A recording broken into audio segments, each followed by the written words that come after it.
কিছু মানুষ বড়ই বিচিত্র হন, এমনভাবে জীবনযাপন করেন যেন তাদের কোনোদিন মৃত্যুই হবে না। নিজেদের অহংকারের বশে একটা কথা ভুলে যান যে যতই তারা নিঃশ্বাস নিচ্ছেন, যতই তারা জীবনযাপন করছেন, ততই তারা মৃত্যুর দিকে এগিয়ে চলেছেন। কারণ আমাদের এই জীবন তার নিঃশ্বাসের ওপর নির্ভরশীল। নিঃশ্বাস চলছে মানে জীবন চলছে। নিঃশ্বাস যদি থেমে যায় তাহলে জীবনও থেমে যাবে। আমাদের জীবনের প্রদীপ যে কোনো মুহূর্তে নিভে যেতে পারে, আর কত সময় বাকি রয়েছে সেই বিষয়ে আমাদের কোনো ধারণাই নেই। তাই যে মুহূর্ত আমরা এখন যাপন করছি সেটার সদ্ব্যবহার করে নেওয়া যাক, কোনো শুভ কর্ম করে নেওয়া যাক, এমন কোনো কর্ম যার দ্বারা আমাদের ব্যক্তিত্বতে এমন এক চমক আসে যে আমাদের মৃত্যুর পরেও এই সংসার আমাদের চিরস্মরণীয় করে। কারণ একটা কথা ঠিক, মৃত্যু হলো একটা অটল সত্য, তাকে মেনে নিতেই হবে, স্মরণীয় করে রাখতেই হবে। যে সময় আছে তার সদ্ব্যবহার করুন আর আমার সাথে ভালোবেসে বলুন রাধা রাধা। যদি কোনো সিংহ বানরের মতো গাছে চড়তে চেষ্টা করে তাহলে কি হবে? একটা মাছ যদি মাটিতে হাঁটতে চেষ্টা করে তাহলে কি হবে? তারা বিফলই হবে। কিন্তু এরকম কেন হয়?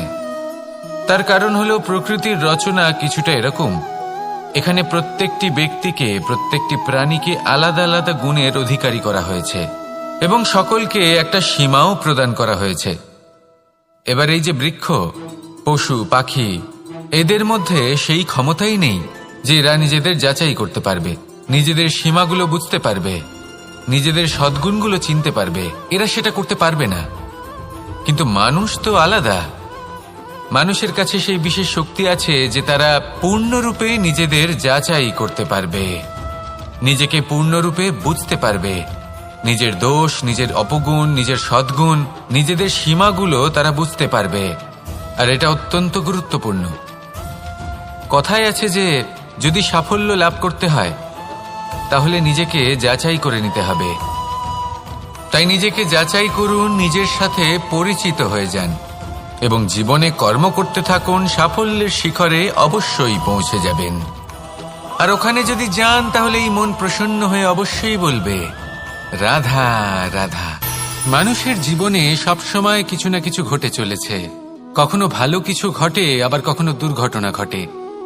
এবার যখনই কোনো দুর্ঘটনা ঘটে মানুষ ঈশ্বরের কাছে প্রার্থনা করে যে হে ঈশ্বর, আমাকে রক্ষা করুন, এই বিপদ থেকে আমাকে উদ্ধার করুন। বা সে সেই সমস্ত দোষ চাপিয়ে দেয় নিজের প্রারব্ধ, নিজের ভাগ্যের ওপর।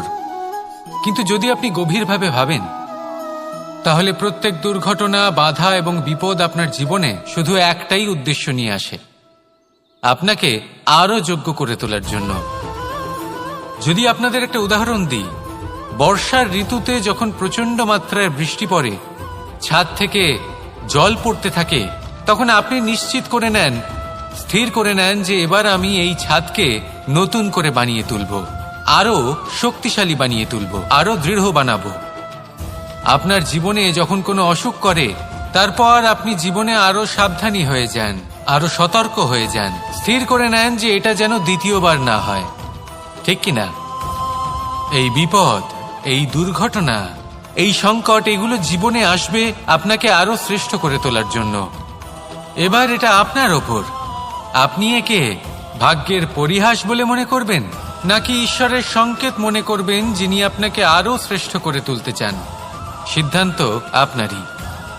আসুন আর আমার সাথে ভালোবেসে বলুন রাধা রাধা।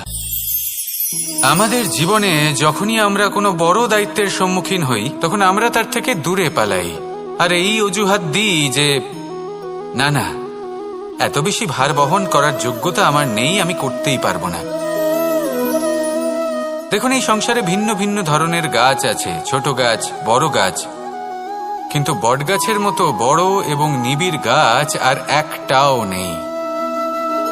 সে নিঃস্বার্থভাবে এই সংসারকে সেবা করে যায়, ছায়া প্রদান করে, শীতলতা প্রদান করে। আর যখন এমন সময় আসে যখন তার ওপর বোঝা অত্যন্ত বেড়ে যায়, সে কিন্তু কোনোভাবেই ভেঙে পড়ে না। তখন সে নিজের নিঃস্বার্থ কর্মের ফল লাভ করে। সেই নিঃস্বার্থ কর্ম যা সে করেছে। তার দেহ থেকে ছোট ছোট ঝুড়ি বার হয় এবং তা কাণ্ডের আকার ধারণ করে। সেই কাণ্ড মাটির কাছে পৌঁছয় এবং তারপর তা বটগাছের সহায়ক হয়ে ওঠে। সে ভেঙে পড়ে যায় না। এইভাবে আপনিও জীবনে নিঃস্বার্থভাবে সবার সেবা করুন, ভালোবাসুন, সবাইকে সাহায্য করুন। যেদিন আপনার ওপর বোঝা অত্যন্ত বেড়ে যাবে, সেদিন এই সব মানুষ আপনাকে সাহায্য করার জন্য আসবেন, আপনার শক্তি হয়ে উঠবেন, আর আপনি বটগাছের মতোই মহান এবং বিশাল হয়ে উঠবেন। আসুন আর আমার সাথে ভালোবেসে বলুন, রাধা রাধা। আমাদের মধ্যে বেশিরভাগ মানুষ কোনো না কোনো মহাশক্তির উপস্থিতিকে বিশ্বাস করেন। আমরা মনে করি যে এ হলো সেই মহাশক্তি যার প্রভাব, যার কৃপা চিরকাল আমাদের উপর বজায় থাকে। আমাদের কর্মের ওপর, কর্মফলের ওপর চিরকাল তার দৃষ্টি থাকে। আমাদের মধ্যে কেউ একে ঈশ্বর মনে করেন, কেউ বা প্রকৃতি মনে করেন, বা কেউ কোনো গৃহপালিত পশুর মধ্যে মহাশক্তির দর্শন লাভ করেন, বা কেউ কোনো বস্তুর মধ্যে। প্রত্যেকের নিজস্ব বিশ্বাস আছে, কিন্তু সেই শক্তির থেকে আশীর্বাদ লাভের জন্য বা কোনো ইচ্ছে পূরণের জন্য আমরা কখনো না কখনো মন্দিরে যাই। এই মন্দির শব্দের সূত্রপাত কিভাবে, আগে সেটা বুঝে নেওয়া যাক।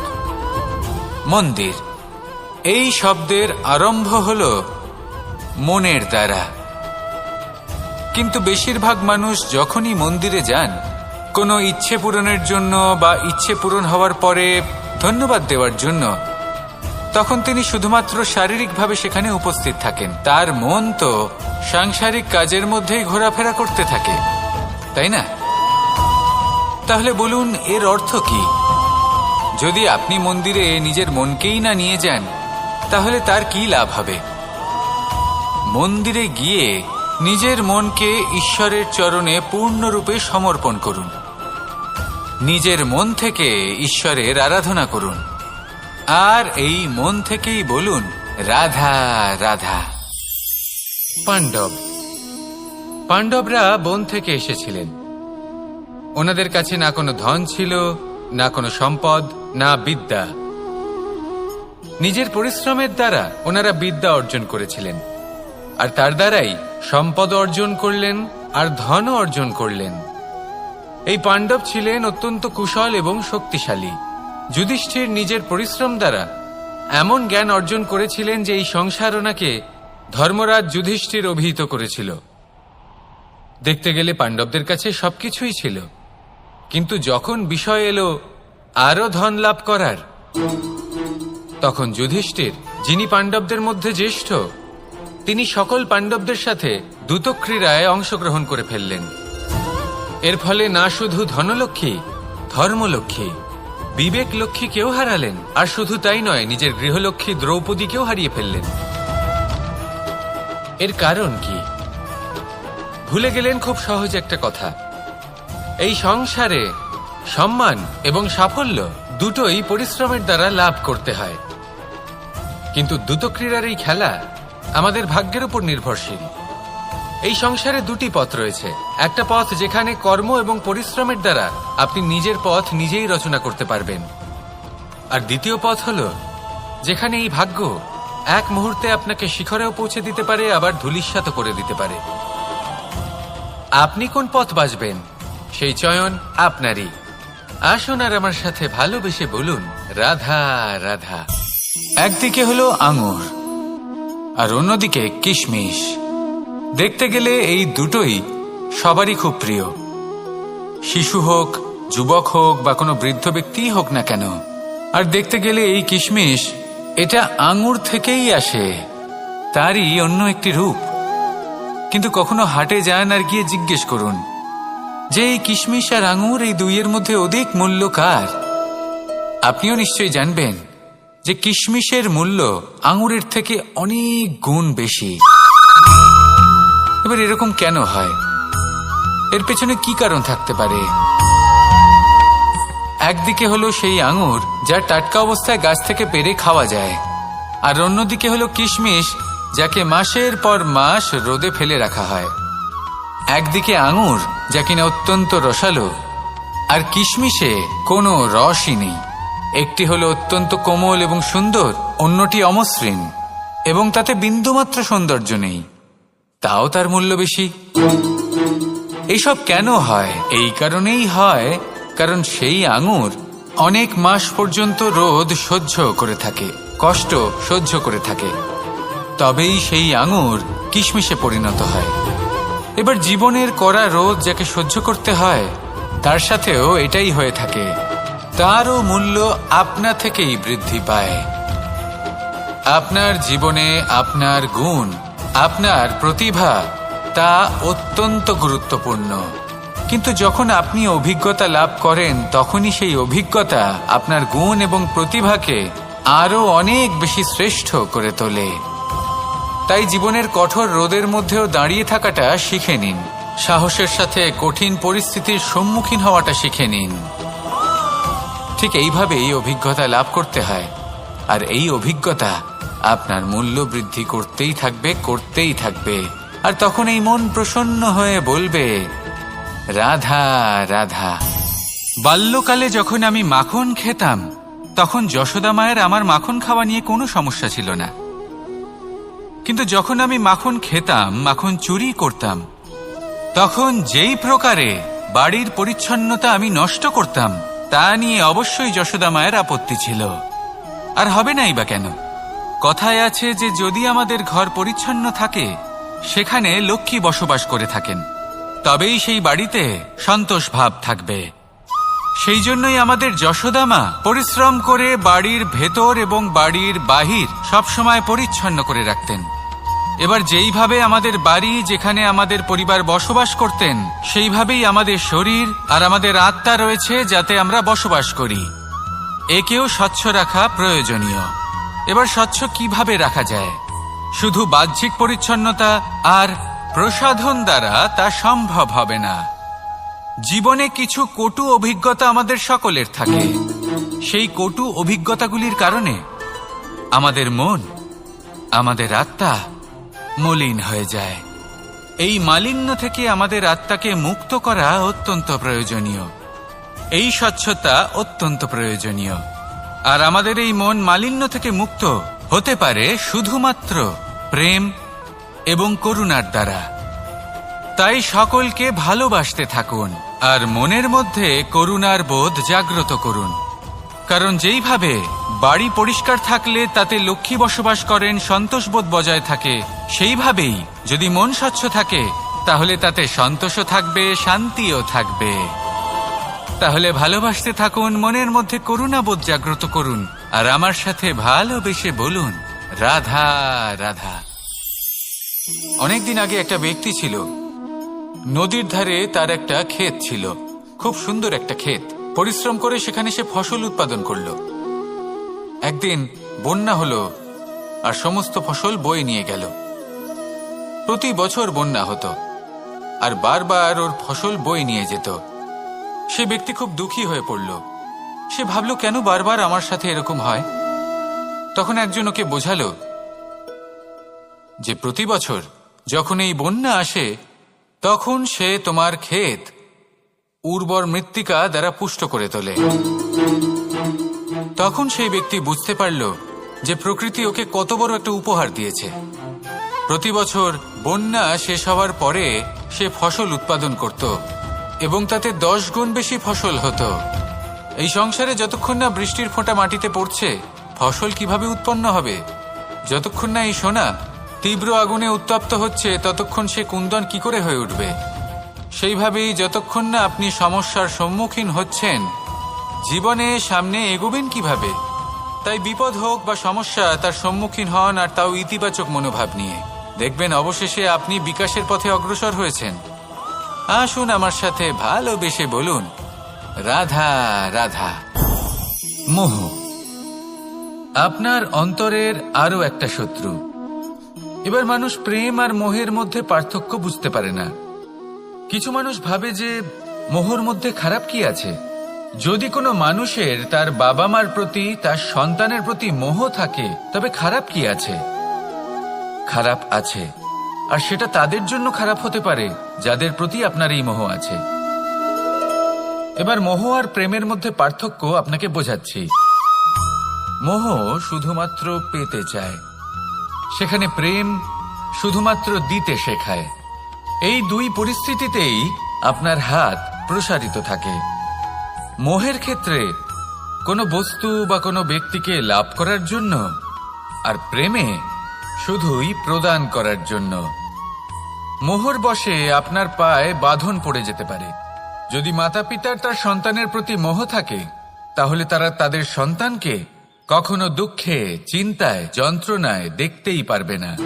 সেই জন্য তারা সন্তানকে বেঁধে রাখতে চান একটা সুরক্ষিত ক্ষেত্রে, যেখান থেকে না তারা সংসারকে দেখতে পায়, না পরখ করতে পারে, না কিছু শিখতে পারে, না বিকট পরিস্থিতির সম্মুখীন হতে পারে। ঠিক যে কারণে তারা দুর্বল হয়ে পড়ে, অজ্ঞানী হয়ে ওঠে। তাদের বিকাশ সেখানেই স্তব্ধ হয়ে যায়, আর সেখানে প্রেম শুধুমাত্র বিকাশের পথে নিয়ে যায়। মা বাবা যদি সন্তানকে ভালোবাসেন, তাহলে তাকে ছেড়ে দেন যে যাও সংসারকে দেখো, পরখ করো আর শেখো। কিভাবে এর সাথে লড়াই করতে হবে সেটা নিজে শেখো। নিজের শক্তি নিজেই বাড়িয়ে তোলো, নিজের পথ চয়ন করো। সেই জন্য এই মোহর শিকল ভেঙে ফেলুন আর প্রেমকে আপন করে নিন। আর এই প্রেম দ্বারাই বলুন, রাধা রাধা। এই হলো বট গাছের একটা বীজ।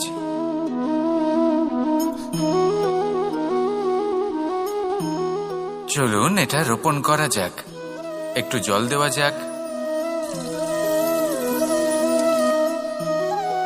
এবার এখানে একটা বিশাল বটবৃক্ষ উৎপন্ন হবে। কিন্তু কিভাবে? এতে কে সাহায্য করবে? এটা সম্ভব কে করে দেখাবে? প্রকৃতি। আগে হ্যাঁ, এই সংসারে যা কিছু উৎপন্ন হয়, যা কিছু নষ্ট হয়, তার জন্য প্রকৃতি দায়ী হন। এই প্রকৃতির কারণেই তো রৌদ্র আসে, প্রকৃতির কারণেই বৃষ্টি হয়, জল পাওয়া যায়। তার কারণেই এই বটের বীজ তা এক বিশাল বটবৃক্ষে পরিণত হবে। কিন্তু একজন মানুষকে দেখুন, মানুষ বলবে এই বৃক্ষে আমার অধিকার রয়েছে। কেন?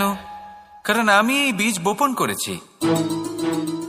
এবার সমস্ত কাজ প্রকৃতি করবে আর সমস্ত শ্রেয় মানুষ নিয়ে যাবে। এটা কি উচিত? কখনোই নয়। এবার এর উত্তর প্রকৃতিতেই লুকোনো আছে। কখনো কোনো পাখিও এই বীজ রোপণ করে, সেখানে বৃক্ষ উৎপন্ন হয়, তাতে ফল আসে। সেই পাখি সেই ফল খায়, কিন্তু সেখানকার বাকি পাখি এবং প্রাণীদের সেই ফল খেতে বারণ করে না। সেই বৃক্ষের উপর নিজের অধিকার প্রমাণ করতে চেষ্টা করে না, সবার মধ্যে ভাগ করে দেয়। আর এটাই আমাদেরও করা উচিত। যা প্রকৃতি থেকে আসছে তা আবার প্রকৃতিতেই ফিরে যেতে দিন। এটা অত্যন্ত প্রয়োজনীয়। পাখিদের মতো হতে চেষ্টা করুন, তবেই আপনার এই মন আকাশে উড়তে থাকবে আর সুপ্রসন্ন হয়ে বলবে, রাধা রাধা। আমরা সবাই প্রকাশের অনুগামী। সূর্যের থেকে আমরা প্রকাশ লাভ করি এবং সেই প্রকাশের কারণে আমরা সবকিছু দেখতে পাই। আর হয়তো সেই জন্য আমরা সূর্যকে এত মান্য করি, তাকে সম্মান করি, তাকে পুজো করি। কিন্তু এই সংসারে শুধুমাত্র সূর্যই কি আছেন যিনি প্রকাশের উৎস? না। যখন সূর্যাস্ত হয় তখন কি হয়? তখন চন্দ্রমা প্রকাশ দিয়ে থাকেন, উনি আমাদের পথ দেখান। আর যখন চন্দ্রমা থাকেন না তখন কি হয়? তখন আমাদের গৃহ প্রকাশময় করে তোলে ছোট্ট একটা প্রদীপ। অর্থাৎ আকার বা নাম গুরুত্বপূর্ণ নয়, গুরুত্বপূর্ণ হলো গুণ। আপনিও এই গুণগুলি আপন করুন।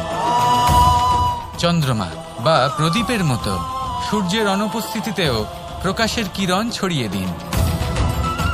সৎপথে চলুন আর আমার সাথে ভালোবেসে বলুন, রাধা রাধা। আমাদের সকলের জীবনেই দুই ধরনের ব্যক্তি থাকেন, বন্ধু এবং শত্রু। তারা হলেন আমাদের প্রিয় বন্ধু, যারা আমাদের জীবনে সবসময় আমাদের পাশে থাকেন। কখনো কখনো আমরা তাদের জন্য কিছুই করি না, তাও তারা আমাদের আনন্দ প্রদান করেন, ভালোবাসা প্রদান করেন। আর অন্যদিকে থাকে আমাদের শত্রু।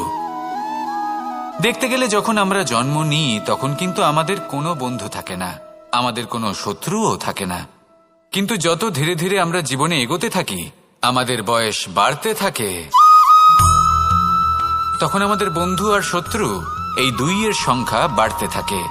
আর সেই সবকিছু নির্ভর করছে আমাদের কথার ওপর এবং আমাদের ব্যবহারের ওপর। এবারে আপনি যদি কোনো ব্যক্তিকে স্বাগত জানান উদার চিত্তে, ভালোবেসে, তাহলে সেই ব্যক্তি আপনার বন্ধু হবেই হবে। কিন্তু যদি আপনি নিজে হাতে কাউকে সামনে অগ্রসর হতে বাধা দেন, বিনা কারণে তার সাথে খারাপ ব্যবহার করেন, তাহলে তার মনে শত্রুতার বোধ অবশ্যই জেগে উঠবে। আর রইল বিষয় কথার, যদি আপনার কথা মধুর হয় তাহলে সবাইকে আপনি আপন করে নিতে পারবেন। এই কথাই যদি কটু হয় তাহলে আপনার আপনজনেরাও দূরে চলে যেতে পারে। তাই নিজের কথার ওপর সংযম রাখুন এবং নিজের আচরণ উদার করে তুলুন। জীবনে সুখই সুখ থাকবে। আসুন আমার সাথে ভালোবেসে বলুন, রাধা রাধা। এই সংসারের সব থেকে বড় রোগ কোনটা? কেউ বলবে মানসিক রোগ, কেউ বলবে সেই রোগ যা সর্পদংশনের ফলে হয়ে থাকে।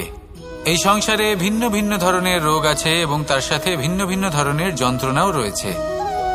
এমন একটা রোগ আছে যা চোখে দেখা যায় না, যা আপনার শরীরে কোনো দাগ রেখে যায় না, কিন্তু আপনার আত্মাকে পর্যন্ত ক্ষত বিক্ষত করে, অসুস্থ করে তোলে, বিনাশ করে দেয় আপনাকে এবং তার সাথে আপনার আত্মাকেও।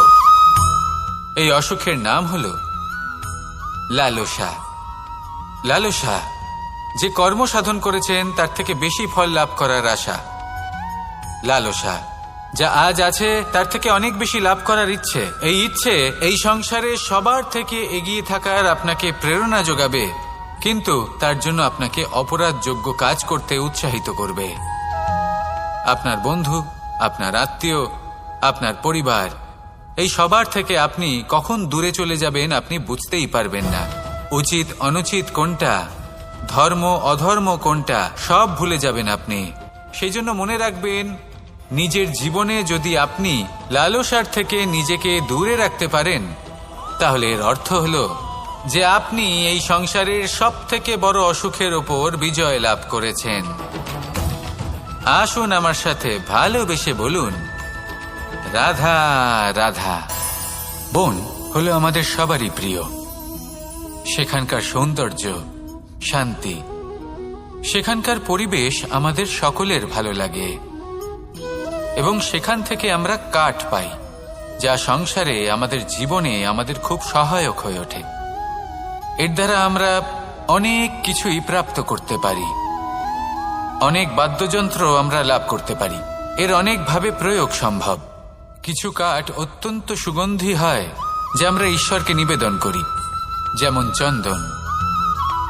এবার ভাবুন, একজন অসাবধানী ব্যক্তি, তার হাত থেকে ছোট্ট একটা আগুনের ফুলকি যদি সেখানে পড়ে, তাহলে তা সমগ্র বনকে ভস্ম করে দিতে পারে। আর যখন এই আগুন ছড়িয়ে পড়ে তখন তা কাউকে রেহাই দেয় না।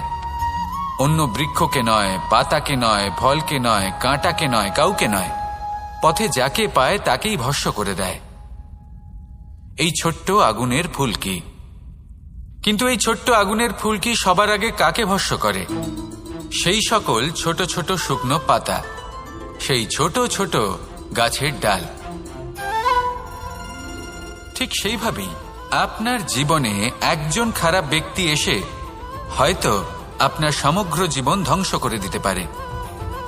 আর আপনার এই জীবনে এই ছোট ছোট শুকনো পাতা এবং এই ছোট ছোট শুকনো কাঠ আপনার ছোট ছোট স্বার্থ।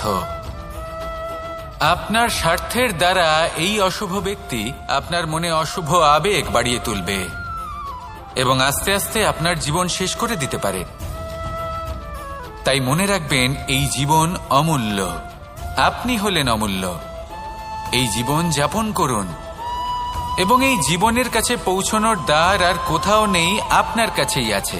আপনার মনে, আপনার বিবেকে, আপনার দৃষ্টিভঙ্গিতে, আপনার ভাবনাতেই আছে।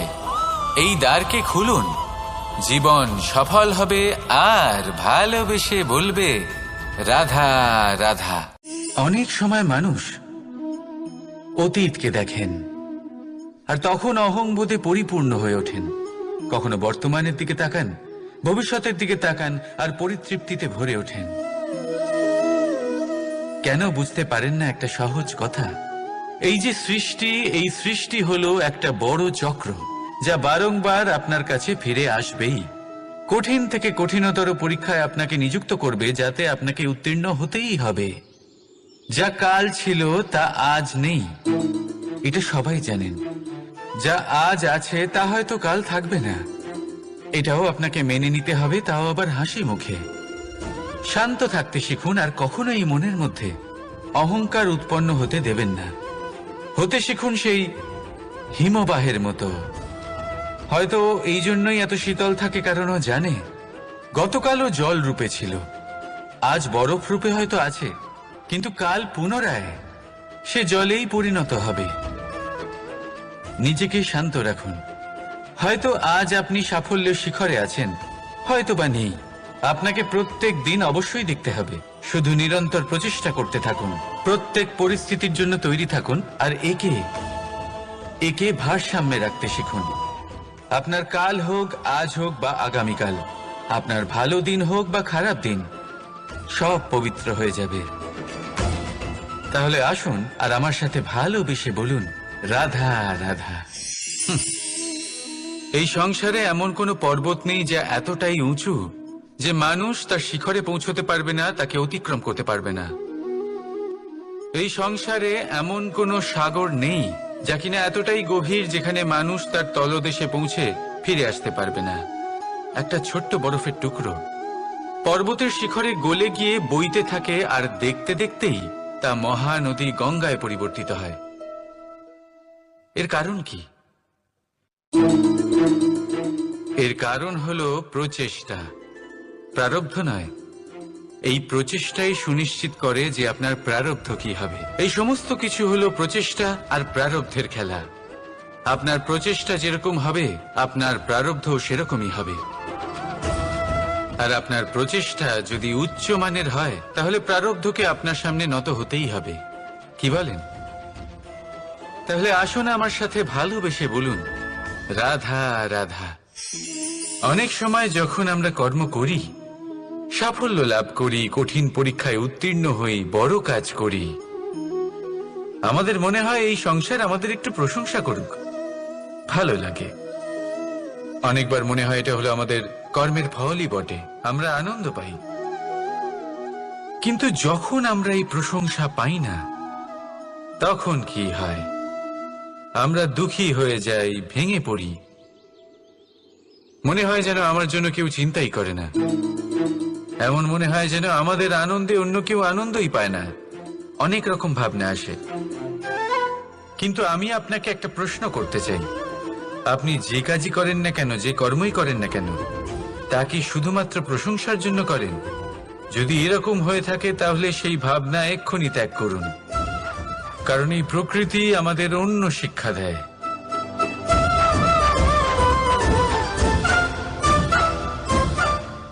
এই ফুলকে দেখুন, এই যে ফুলের সুবাস, যা আমার মনকে উচ্ছ্বসিত করে তোলে, মনে শক্তির সঞ্চার করে, এই সুগন্ধ। কিন্তু ভেবে দেখুন, ফুলের কিন্তু এই কাজ করার জন্য কোনো প্রশংসারই প্রয়োজন হয় না।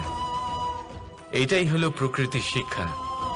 যিনি সৎ হন, সৎকর্ম করেন, তার কোনো প্রশংসার প্রয়োজন হয় না, কারণ ওনার কর্মই হলো ওনার সুবাস।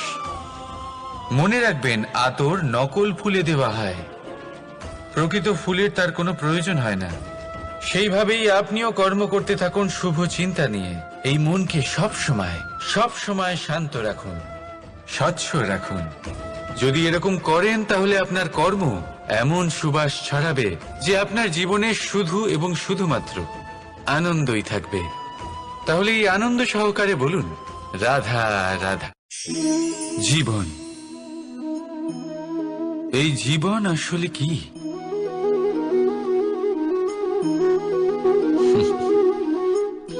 এই প্রশ্ন সবার মনেই এসে থাকে। সবার মন এই প্রশ্নের জন্যই চিন্তিত থাকে, এই জীবন আসলে কি, এর উদ্দেশ্য আসলে কি, কি করা যেতে পারে এই জীবনে? এই জীবন কি কিছু পাওয়ার, নাকি এই জীবন কিছু হারাবার? এই জীবন কি আসলে সেটাই যেখানে আমাদের পরমাত্মার খোঁজ করা উচিত, নাকি আমাদের ধাবিত করা উচিত নিজেদের স্বপ্নের লক্ষ্যে? এই জীবন আসলে কি? এই জীবন আসলে অত্যন্ত সরল। এ হলো শান্ত জলের মতো, একটা আয়নার মতো এই জীবন। এই জীবন আসলে ঠিক যেন এক আয়নার মতো। আয়না কি করে? আপনাকে সেটাই দেখায় যা আপনি করে থাকেন। আপনি হাসি মুখে আয়নার দিকে তাকান, আয়না আপনাকে আপনারই মুখ দেখাবে সেই হাসি সমেত। আপনি রেগে গিয়ে আয়নার দিকে তাকান, আয়না আপনাকে সেটাই দেখাবে। আপনি প্রসন্নভাবে হেসে আয়নার দিকে তাকালে আয়না আপনাকে সেটাই দেখাবে। এটাই হলো জীবন, একটা আয়নার মতো। আপনি এটা ভাববেন না যে এই জীবন আপনাকে কি দিয়েছে, বরং এটা ভেবে দেখুন যে আপনি এই জীবনকে কি প্রদান করেছেন। যদি আপনি এই জীবনকে সুখ প্রদান করেন, আনন্দ দিতে পারেন, ভালোবাসা দিতে পারেন, তাহলে এই জীবনও আপনাকে সুখ, আনন্দ আর ভালোবাসাই দেবে। তাহলে আসুন এই সুখ, আনন্দ আর ভালোবাসা দিয়ে বলুন, রাধা রাধা। সংসারে অনেক সময় এরকম হয় যে আমরা খুব সমস্যায় থাকি, খুব বিপদের মধ্যে থাকি, আর সেই সমস্ত মানুষ যারা আমাদের কাছের মানুষ, আমাদের আপনজন, তারা আমাদের ত্যাগ করে চলে যান। আমরা এই সময় দুঃখ পাই, নিরাশ হয়ে পড়ি এবং একা একাই সেই সমস্যাকেও কাটিয়ে উঠি। এবার পরিস্থিতি যেমন খুশি হোক না কেন, সেই সব মানুষ যারা এমন সময় আপনাকে ত্যাগ করেছেন, তাদের প্রতি ক্রুদ্ধ হওয়া, অভিমান করা, এটা অনুচিত। আমি বলবো তাদের প্রতি কৃতজ্ঞ থাকুন। আমি বলবো তাদের ধন্যবাদ জানান যে তারা এমন সময় আপনার সঙ্গ ত্যাগ করেছেন যখন আপনার তাদের সব থেকে বেশি প্রয়োজন ছিল। কারণ দেখুন, হয় তাদের বিশ্বাস ছিল যে আপনি নিজেই এই বিপদ থেকে বেরিয়ে আসতে পারবেন, বা তাদের ত্যাগ করার জন্য আপনি নিজের উৎসাহ বাড়িয়ে তুললেন, আপনি নিজের শক্তি বাড়ালেন এবং নিজে সেই সমস্যা থেকে বেরিয়ে আসলেন। নিজের খারাপ সময়কে আপনি নিজেই ভালো সময় করে তুললেন। শেষ পর্যন্ত আপনি আরো শক্তিশালী হয়ে উঠলেন, আরো শ্রেষ্ঠ হয়ে উঠলেন। আর এটাই তো আপনার বিজয়, যার কারণ হলো তাদের আপনাকে ত্যাগ করা। তাহলে তাদের ধন্যবাদ জানান আর আমার সাথে ভালোবেসে বলুন, রাধা।